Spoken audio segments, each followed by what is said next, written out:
안녕하세요. 즐거운 책방입니다. 오늘 소개해드릴 책은요, 우리가 삶을 살아가면서 타인과의 관계에서 소통이 참 중요하잖아요. 소통이 잘 되었을 때 즐거움과 행복과 만족스러움, 좋은 에너지를 얻는가 하면 또 소통이 잘못되었을 때 오해와 미움과 증오, 화가 일어나게 하는 그런 안 좋은 상황들을 맞이하게 되잖아요. 그만큼 소통이 중요한데요. 오늘 소개해드릴 책은 사랑이 지속되기 위한 소통의 기술을 알려주는 그러한 책을 가져왔어요. 타인이라는 여행이라는 책이에요. 타인이라는 여행. 이 책은 틴나탄 스님이 쓰셨고요. 진현종님이 옮기셨어요. 출판사는 RH 코리아에서 출간된 책이에요. 이 책에서는 총 9장으로 나누어서 소개를 해주세요. 1장에서는 반드시 필요한 음식, 2장에서는 나 자신과의 소통, 3장 타인과의 소통을 위한 비결, 4장 다정한 말에 필요한 6가지 주문, 5장 어려운 상황을 지혜롭게 대처하는 법, 6장 직장에서 소통하는 방법, 7장 든든한 공동체 만들기, 8장 소통은 우리라는 존재의 연장이다. 9장 진정한 소통을 위한 수행법. 이렇게 총 9장으로 나눠서 소개를 해주시는데요. 이 책은 2번에 나눠서 소개를 해드릴게요. 오늘 소개해드릴 부분은 나 자신과의 소통, 다정한 말에 필요한 6가지 주문에 대해서 알려드릴게요. 지금부터 책 내용을 읽어드릴게요. 사랑을 키우는 방법을 모르면 좋은 관계도 곧 시들해집니다. 소통은 그것에 다시 생기를 불어넣을 수 있습니다.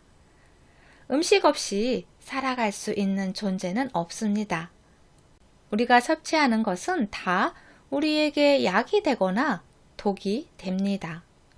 사람들은 입으로 먹는 것만 음식물로 여기는 경향이 있지만 우리가 눈, 귀, 코, 혀, 몸을 통해 섭취하는 것은 모두 다 음식입니다.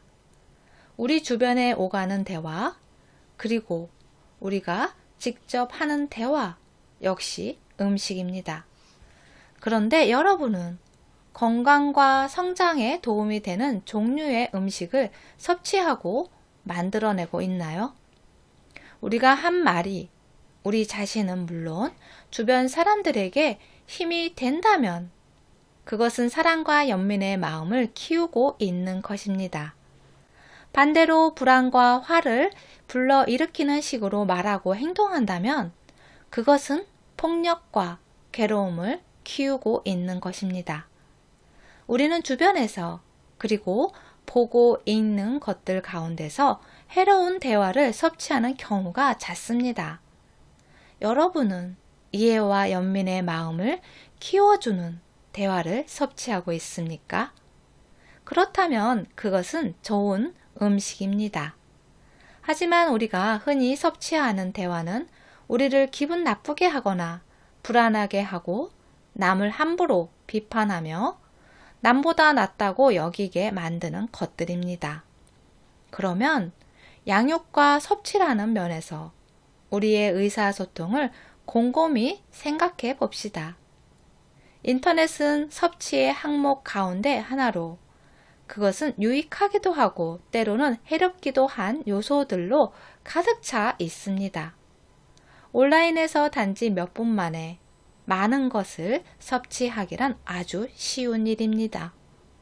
그렇다고 인터넷을 쓰지 말라는 말은 아닙니다만 지금 무엇을 보고 읽고 있는지를 알아차리지 않으면 안 됩니다.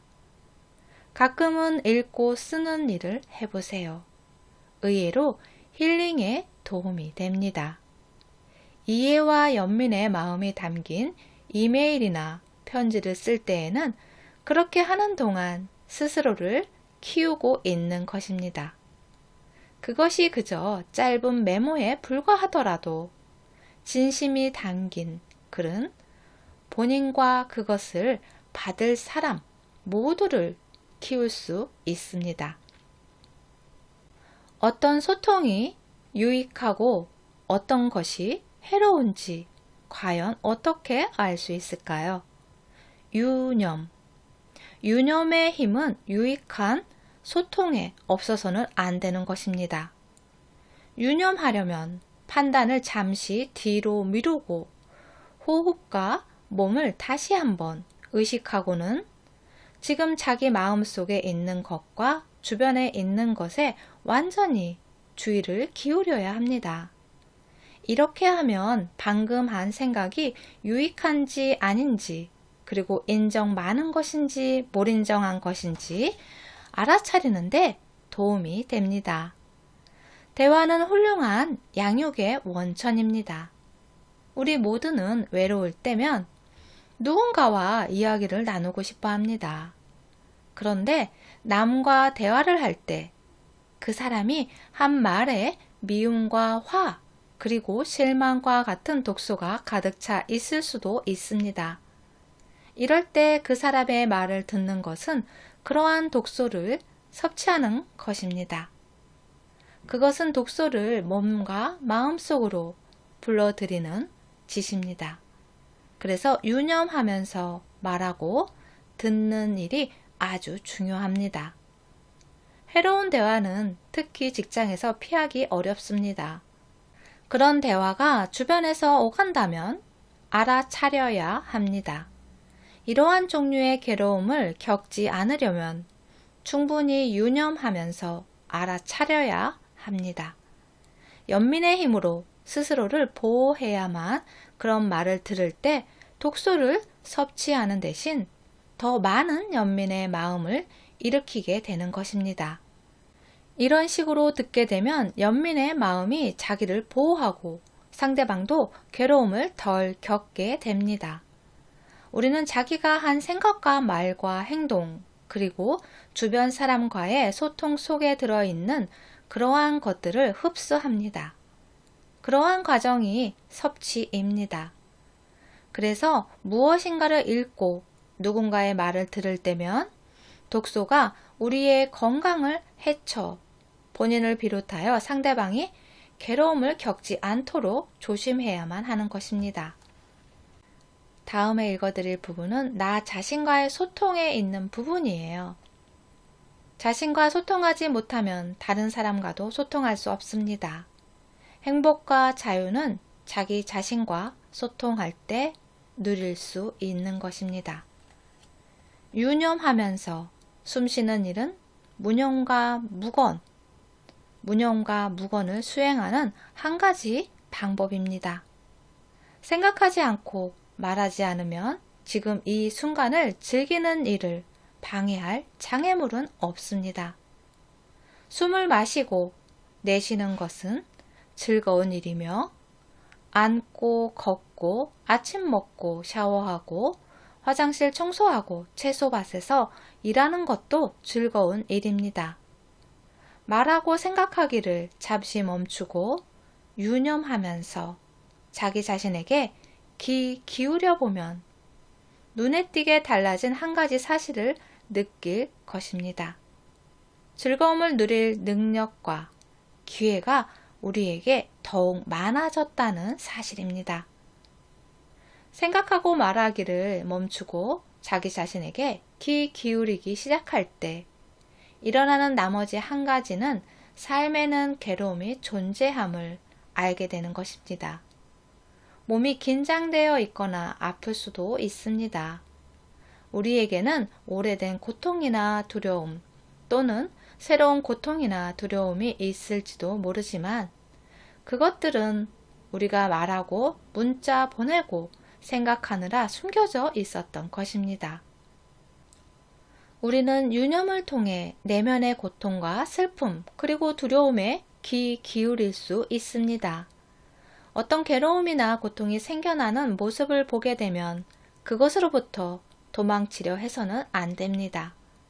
분명히 말하자면 돌아가서 그것을 잘 보살펴 주어야만 합니다. 그것에 압도당하는 일이 두렵지 않은 까닭은 괴로움을 알아보고 잘 보살펴주는 유념의 힘을 충분히 일으키기 위해 숨쉬는 법과 걷는 법을 알고 있기 때문입니다. 유념하면서 숨쉬고 걷는 수행을 통해 유념의 힘을 충분히 가지게 되면 더 이상 자기 자신과 대면하는 일이 두렵지 않습니다. 부디 집으로 돌아와서 귀 기울여 보십시오. 자기 자신과 소통하지 못하면 다른 사람과도 소통할 수 없습니다. 몇 번이고 돌아와서 자기 자신과 다정하게 소통해 보십시오. 그것이 수행입니다. 자기 자신에게 돌아가서 지금 이 순간에 누릴 수 있는 행복에 귀 기울여 보고 몸과 마음의 괴로움에 귀 기울여 보는 그것을 보듬고 안도감을 주는 법을 배워야 합니다. 괴로움을 이해하면 연민의 마음이 생겨나기 마련입니다. 괴로움을 이해하지 못하면 행복을 이해하지 못합니다. 괴로움을 잘 보살피는 방법을 알면 행복을 잘 보살피는 방법을 알게 될 것입니다. 행복이 자라나려면 괴로움이 필요합니다. 사실 괴로움과 행복은 늘 함께 다닌답니다. 그래서 괴로움을 이해할 때 행복을 이해하게 될 것입니다. 괴로움을 다루는 방법을 알면 행복을 다루고 행복을 부르는 방법을 알게 될 것입니다. 한 송이 연꽃이 자라나려면 진흙 속에 뿌리를 내리고 있어야 합니다. 연민의 마음은 괴로움을 이해하는 데서 생겨나는 것입니다. 우리 모두는 자기 자신의 괴로움을 보듬어주고 깊숙이 귀 기울이고 그 본질을 깊숙이 들여다보는 일을 배워야 합니다. 그렇게 해야 사랑과 연민의 에너지가 생겨나는 것입니다. 연민의 에너지가 생기면 그 즉시 괴로움이 줄어듭니다. 고통이 줄어들면 자기를 연민의 마음으로 대할 때 우리는 남과 세상의 괴로움을 좀 더 쉽게 이해할 수 있습니다. 그러면 우리와 타인 간의 소통은 자기가 옳음을 입증하거나 자기를 더 기분 좋게 만들고자 하는 바람보다는 이해하고자 하는 바람이 입각하게 될 것입니다. 도움을 주고자 하는 뜻만 가지게 될 것입니다. 우리는 사랑하는 이들을 이미 아주 잘 알고 이해하고 있다고 여기는 경향이 있는데 그렇지 않을 수도 있습니다. 자기 자신의 괴로움과 생각을 이해하지 못하면서 어떻게 남의 괴로움을 이해할 수 있단 말입니까? 상대방에 대해서 모르는 것이 아무것도 없다고 지나치게 확신해서는 안 됩니다. 이렇게 스스로에게 물음을 던져 보아야 합니다. 나는 나 자신을 충분히 이해하고 있는가? 내가 겪고 있는 괴로움과 그 뿌리를 이해하고 있는 것일까? 일단 자기의 괴로움을 약간이나마 이해하고 꿰뚫어 보게 되면 타인을 이해하고 소통하는 일이 더 나아집니다. 스스로를 받아들일 수 없다면, 다시 말해 자기 자신에게 화를 내고 미워하면 어떻게 남을 사랑하고 상대방에게 사랑을 전할 수 있단 말입니까? 자기를 이해하는 것은 남을 이해하는 일에 없어서는 안 되는 부분이고 자기를 사랑하는 것은 남을 사랑하는 일에 없어서는 안 되는 부분입니다. 자기의 괴로움을 이해하게 되면 괴로움이 줄어들고 남의 괴로움을 훨씬 더 쉽게 이해할 수 있습니다. 상대방의 괴로움을 알아보고 그것의 유래를 알 수 있을 때 연민의 마음이 솟아납니다. 상대방을 비난하거나 혼내주고 싶은 마음을 더 이상 갖지 않게 되는 것입니다. 깊숙이 귀 기울여 보십시오. 그러면 말할 때 그 속에 이해와 연민의 마음이 깃들게 됩니다. 그러면 함께 대화를 나누는 상대방은 훨씬 더 편안한 느낌이 들 것입니다.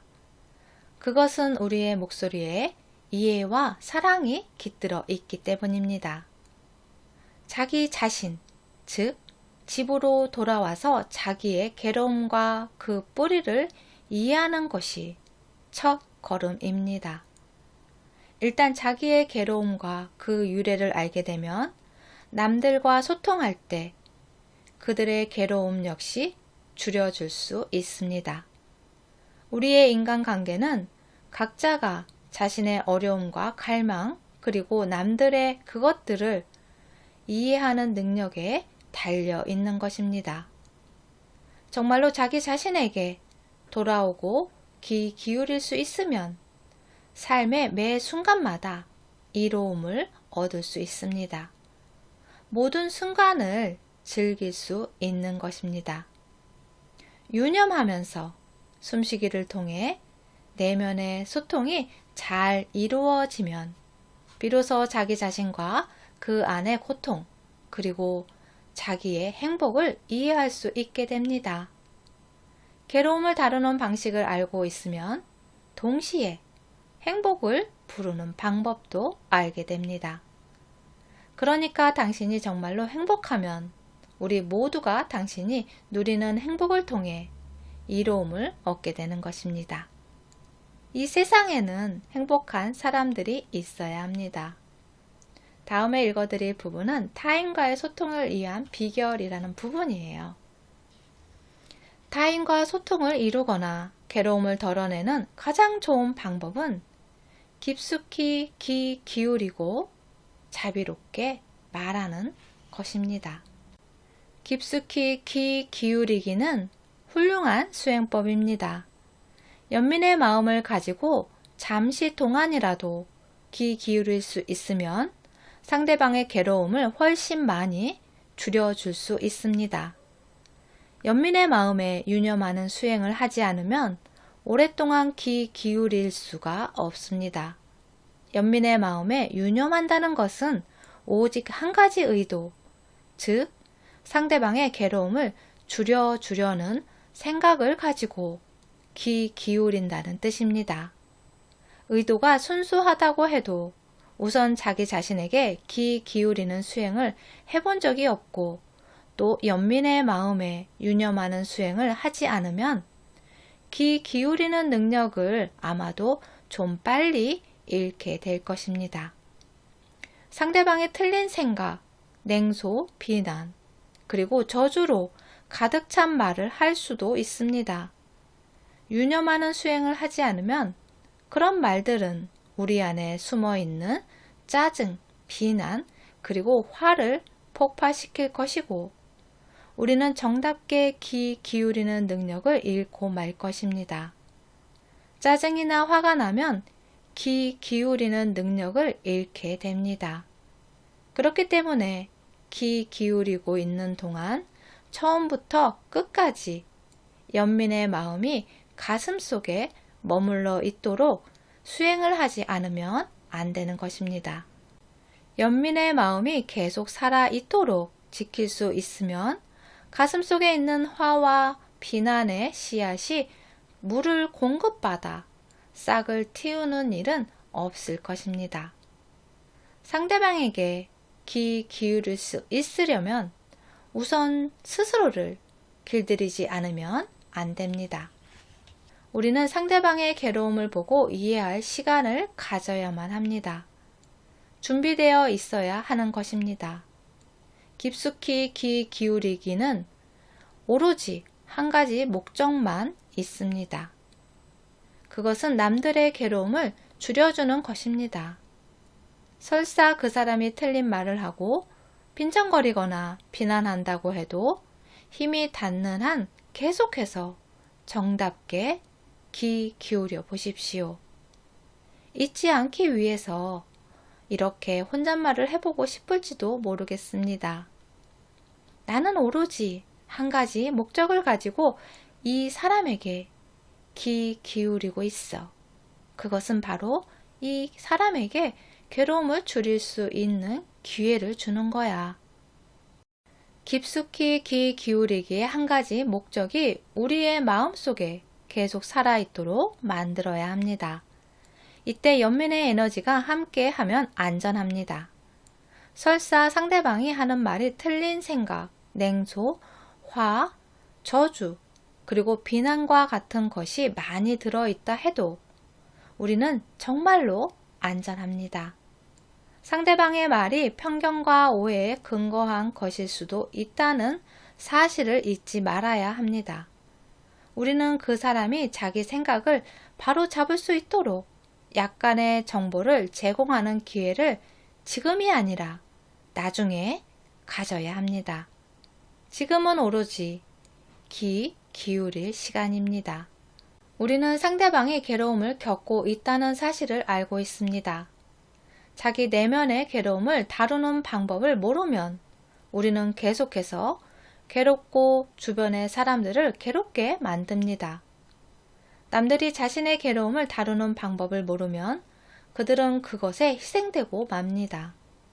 그들의 비난, 두려움, 그리고 화를 받아들이면 우리는 그것에 두 번째 희생되는 셈입니다. 그러나 깊숙이 귀 기울임으로써 그들의 말이 괴로움에서 비롯된 것임을 이해하고 나면 연민의 마음이 우리를 보호해 줍니다. 우리는 그들의 괴로움을 줄여주고자 할 뿐입니다. 그러므로 더 이상 그들을 저주하거나 비난해서는 안 됩니다. 깊숙이 그리고 정답게 귀 기울이면 비로소 상대방을 더욱 완전히 이해하게 되고 사랑은 강한 힘을 갖게 됩니다.